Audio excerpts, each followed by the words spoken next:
అధికారికంగా అంగీకరిస్తాయి ప్రభుత్వాలు. ఉమ్, ప్రతి ఒక్కళ్ళకి తెలుసు ఆ బియ్యం. ఉమ్, అవును.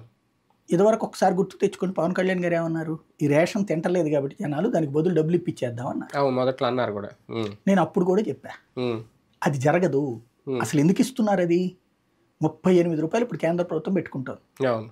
38 ఉమ్, ఇచ్చేస్తే అద్భుతం. అవును, నిజంగా. దగ్గరగా ఉమ్, ఓ 1200 రూపాయల దాకా చేతికి వచ్చేస్తాయి. 30 ఇచ్చిన హ్యాపీ వాళ్ళకి. 600 రూపాయలు చేతికి వస్తాయి కదా. అవును. కానీ ఎందుకు ఇవ్వరు ఉమ్, అంటే బేసిక్గా అసలు సమస్య ఉంటుంది. ఏంటయ్యా అంటే ఇప్పుడు మన దేశంలో మన రాష్ట్రంలో పండేటటువంటి పంటలో ఇందులో రకాలు ఉంటాయి. బియ్యం, సన్న బియ్యం, ఉమ్, కర్నూలు సోనా, అవును. తర్వాత మీ గోదావరి జిల్లాలో ఓ సన్న బియ్యం ఉంటుంది, స్వర్ణ స్వర్ణ బియ్యం అని ఉంటుంది.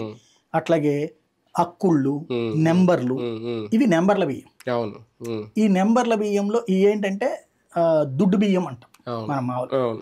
ఇవి సాధారణంగా మనం పాత రోజుల్లో అయితే అందరం తిన్నాం. మా చిన్నప్పుడు అయితే రేషన్ షాపు బియ్యమే అవును. లెక్క.